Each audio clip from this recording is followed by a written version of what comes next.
জনাব জনাব জহুরুল ইসলাম মবিন ভাইকে তার মূল্যবান বক্তব্য দেওয়ার জন্য আহ্বান করছি।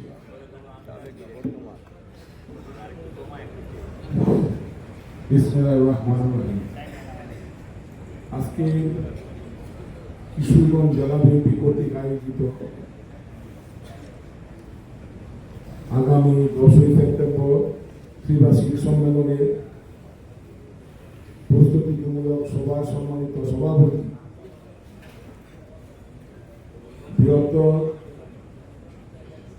ময়মনসিংহ বিভাগের সাংগঠনিক সম্পাদক, কিশোরগঞ্জ জেলা বিএনপির সম্মানিত সভাপতি জনাব শহীদুল আলম সাহেব, সঞ্চালনায় কিশোরগঞ্জ জেলা বিএনপির সাধারণ সম্পাদক মাজহারুল ইসলাম মাজার ভাই, উপস্থিত বিএনপি সকল নেতৃবৃন্দ এবং থানা থেকে আগত নেতৃবৃন্দ, অঙ্গ সংগঠনের সকল নেতৃবৃন্দ।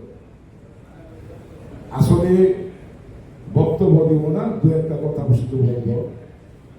যেহেতু দীর্ঘদিন পর ফ্যাসিস্ট সরকারের আমলে আমরা কাউন্সিল করেছিলাম, যা আসলে দু একজন নেতার কারণে সেদিন আমরা কাউন্সিল করতে পারি নাই। সেদিন পণ্ড হয়ে গেছিল ওনার দু একটি কথার কারণে। যারা বিভিন্ন ভাবে দেখি বক্তব্য দেয়, এদেরকে যাতে আমরা আগামী দিন এরকম চিহ্নিত ব্যক্তিদেরকে যাতে আমরা ওই মঞ্চে না দেখি, কারণ তার চিহ্নিত ব্যক্তি বিগত 17 বছর যাদেরকে পায় নাই, তারা আবার এখন বলে অনেক কিছু বুলি দেয়। লন্ডন, আমেরিকা, চিটাগাং, ঢাকা, কক্সবাজার সবই বক্তব্য দেয়। এই বক্তব্য থেকে আমরা বিরত থাকি। আমরা যারা বিগত দিন আন্দোলন সংগ্রাম করেছি, তারা যাতে সুন্দরভাবে আমরা একটা নির্ধারিত 21টা পয়েন্টে আমাদেরকে 21টা কমিটির লোকজন কোথায় বসবে নির্ধারিত স্থান দিয়ে দেন আমাদেরকে, না হলে এই বসা নিয়ে আমাদেরকে সাথে একটা দ্বন্দ্ব হবে।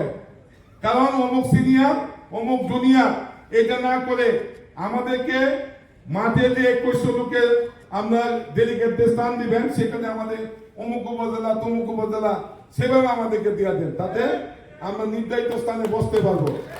এবং আমরা কিশোরগঞ্জ জেলা শুরু থেকে যেটা বৈঠক, সেখান থেকে যাতে কিশোরগঞ্জ শহর ঢোকা পর্যন্ত আমরা রাস্তায় যাতে তোরণ নির্মাণ করতে পারি, সুন্দরভাবে যাতে সেখানে গেট নির্মাণ করে যাতে লাইটিং করতে পারি, সেটা আমাদেরকে দায়িত্ব দেন।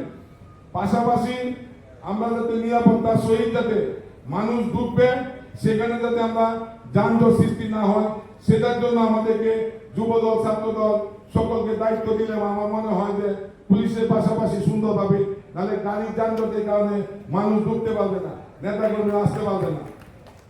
আর আমি কিশোরগঞ্জ জেলা বিএনপি বিগত 17 বছর আন্দোলন করেছে, আমরা আসলে এইভাবে বলার সুযোগ পাই নাই। কিশোরগঞ্জের মতন এমন আন্দোলন সারা বাংলাদেশে কোথাও হয় নাই। আমরা আসলে সেইভাবে এখনো স্বীকৃতি পাই নাই। স্বীকৃতি পাবো কবে? যেদিন আগামী দিন তারেক রহমান সাহেব আমাদের সুন্দর একটি সম্মেলন উনি দেখবে, সেদিন উনি বুঝতে পারবে যে না, কিশোরগঞ্জের মানুষ আন্দোলন সংগ্রাম এবং সকল কিছু সুন্দরভাবে উপস্থাপন করতে পারে। তাই আমি বক্তব্য দিব না, আমাদের নেতা কর্মীরা সিদ্ধান্ত দিবে। যিনি আজকে সভাপতি, তিনি যেহেতু আরো 4টা জেলায় উনি সম্মেলন করেছেন, সেহেতু উনি জানেন আমাদের কিশোরগঞ্জকে সবচেয়ে আলাদাভাবে দেখেন। আমাদের সকলে আমরা সহযোগিতা করব। এই প্রোগ্রাম করতে গেলে লক্ষ লক্ষ টাকা লাগবে, সেখানে আমাদেরকে দায়িত্ব দেন, আমরা সেই দায়িত্ব পালন করব। আর এই বলে আমি আমার বক্তব্য শেষ করলাম। আসসালামু আলাইকুম ওয়া রাহমাতুল্লাহি ওয়া বারাকাতুহু। ধন্যবাদ।